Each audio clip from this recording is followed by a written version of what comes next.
L'automne est arrivé comme une lamentation, apportant avec lui des vents qui coupaient la chair comme des lames rouillées.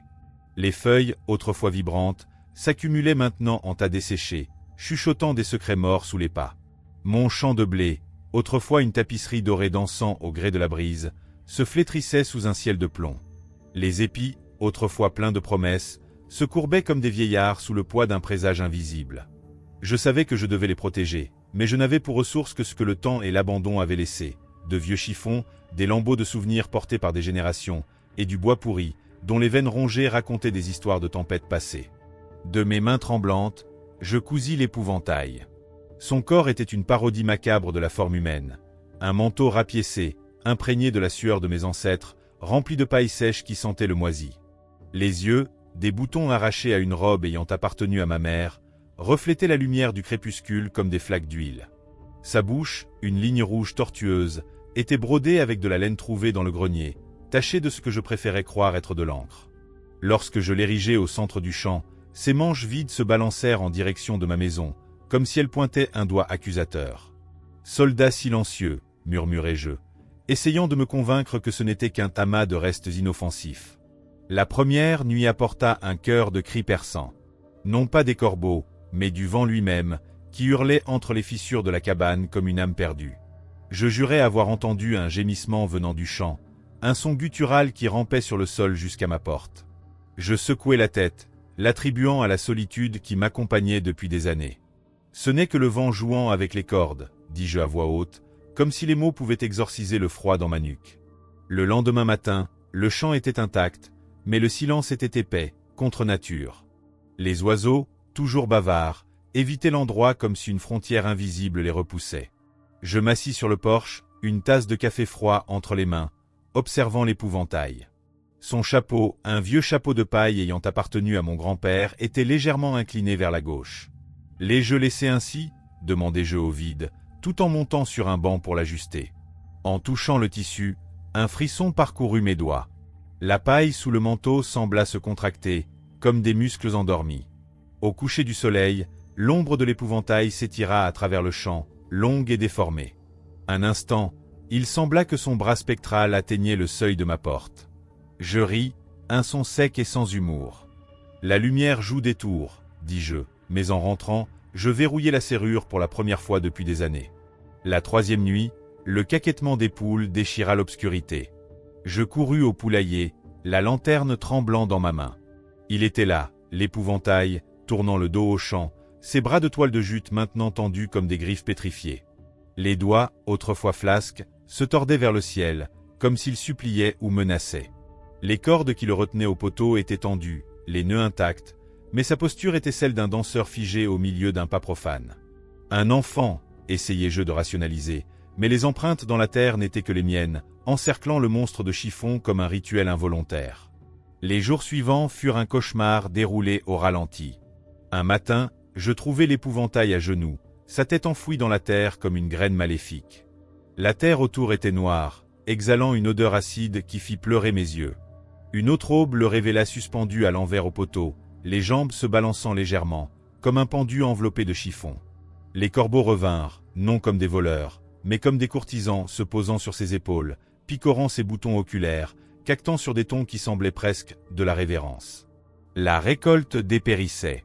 Les feuilles autrefois dorées s'enroulaient comme des mains crispées, tombant en cascades de poussière. Je portais une poignée de blé à ma bouche, espérant le goût terreux de la subsistance, mais je crachais des cendres. Les voisins rirent lorsque je partageais ma terreur.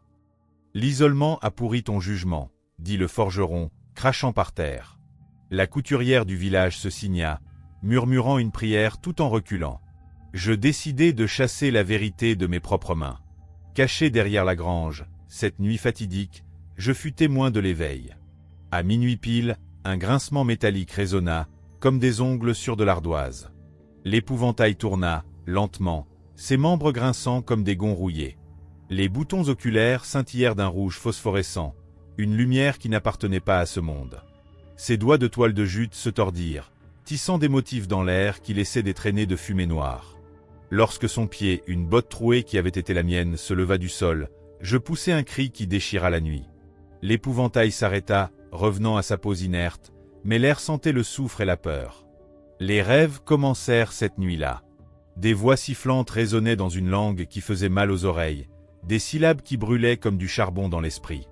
Je me réveillai avec des égratignures profondes sur la porte de la chambre, 3 lignes parallèles, comme des marques d'une bête colossale. Dans le champ, l'épouvantail était enveloppé d'une brume verdâtre, pulsante comme un cœur venimeux. Son visage, autrefois un masque vide, arborait maintenant une expression tordue, des sourcils froncés en fil de fer, une bouche ouverte dans un cri silencieux. Les plantes à ses pieds étaient devenues noires, tordues en spirale qui rappelaient des corps carbonisés. En ville, le prêtre refusa de me suivre, son crucifix tremblant devant ma description. Superstition de paysan, cracha-t-il, mais je vis la terreur dans ses yeux. Dans la bibliothèque poussiéreuse, des pages jaunies révélèrent des fragments. Qu'er esprits affamés, nés du dernier souffle d'assassin. Il possède des vêtements vides, corrompt la vie, des yeux comme des braises. La page suivante, cruciale, avait été arrachée, les bords carbonisés comme brûlés par des doigts impatients. Antonio, le vieil ermite de la forêt, m'accueillit avec une bouilloire fumante et des yeux qui voyaient au-delà de la chair. « Tu as joué avec le feu spirituel », grogna-t-il, me tendant un flacon de gros sel enveloppé dans de la peau de loup. « Mais attention, garçon, tuer l'hôte peut libérer l'invité. » Ces mots résonnèrent dans mon esprit tandis que je préparais la hache, la lame affûtée brillant sous la pleine lune. Le piège fut un échec poétique. L'essence jaillit comme du sang noir autour de l'épouvantail, l'allumette tremblant dans ma main. Les flammes montèrent dans un rugissement, illuminant son visage dans une extase de douleur feinte. Un instant, je crus l'avoir vaincu jusqu'à ce que le feu se contracte, aspiré dans un vortex au-dessus de sa tête, se dissipant en étincelles qui dessinèrent des runes maléfiques dans l'air. L'épouvantail resta intact, son sourire maintenant triomphant. La récolte commença à disparaître. Non pas récoltée, non pas volée, simplement astérisque effacée astérisque, laissant derrière elle des sillons vides comme des cicatrices sur la terre. L'épouvantail portait maintenant mon vieux chapeau, la bordure déchirée se balançant comme une aile de chauve-souris. Dans ses mains, la faucille rouillée que j'avais juré avoir enfermée dans la grange brillait sous la lune, affûtée comme la dent d'un serpent. La fouille sous le poteau révéla des secrets enterrés. La pelle heurta l'os avec un astérisque clinque astérisque sinistre. Le squelette, les restes d'un enfant, à en juger par la taille, était enveloppé dans un tissu fané, les doigts osseux entrelacés autour d'un collier d'argent. Le médaillon, verdâtre avec l'âge, portait une inscription en latin, astérisque libera nos amalo astérisque.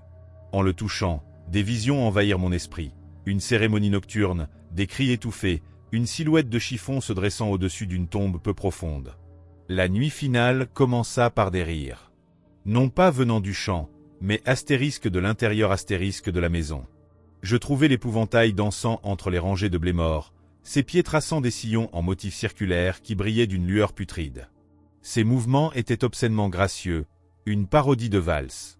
Je lançai le médaillon, qui frappa sa poitrine avec un astérisque tlim astérisque métallique. Le hurlement qui suivit brisa les vitres et fendit la terre. Un instant, l'esprit se manifesta, des cornes tordues, des yeux comme des puits de goudron, une langue fourchue léchant l'air. Le réveil apporta la démangeaison. Non pas sur la peau, mais astérisque sous astérisquelle, comme des insectes marchant entre les muscles et les os. En relevant ma manche, je vis l'épiderme se dessécher, des fissures s'étendant comme des toiles d'araignée. Dans le miroir, mes yeux étaient des verres embués, la pupille et l'iris remplacés par des boutons noirs qui tintaient en clignant. La multiplication fut rapide. 3 épouvantails entouraient maintenant la maison, leurs silhouettes projetées sur les murs comme des ombres de cauchemar. Ils frappaient aux fenêtres avec des mains qui avaient été les miennes, chuchotant à l'unisson « Astérisque rejoins-nous, astérisque ». La cave devint mon refuge, mais les voix traversaient la pierre, sifflant des promesses d'une éternité sans fin, sans douleur, sans mort. Le sel d'Antonio fonctionna pendant des heures.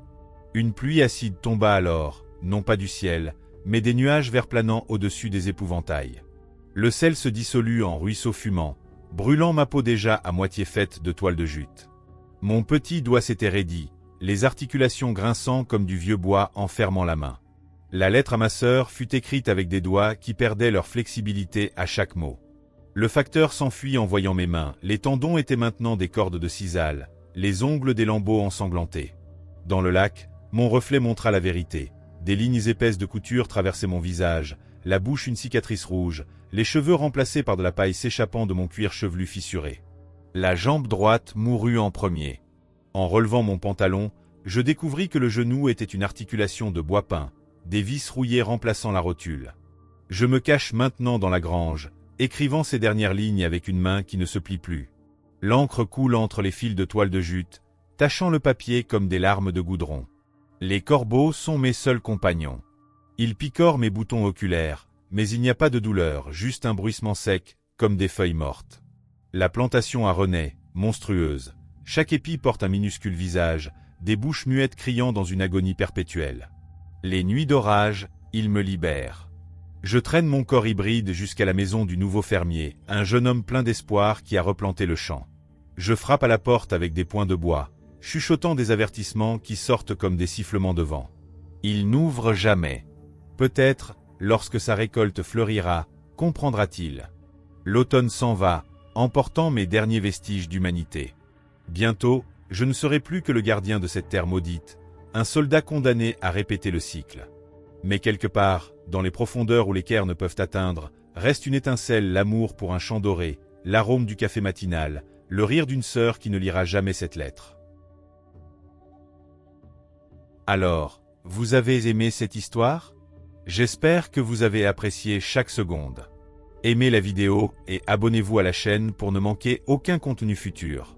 Dites-moi dans les commentaires ce que vous en pensez, j'aimerais savoir ce que vous en pensez. À la prochaine. Je t'attendrai.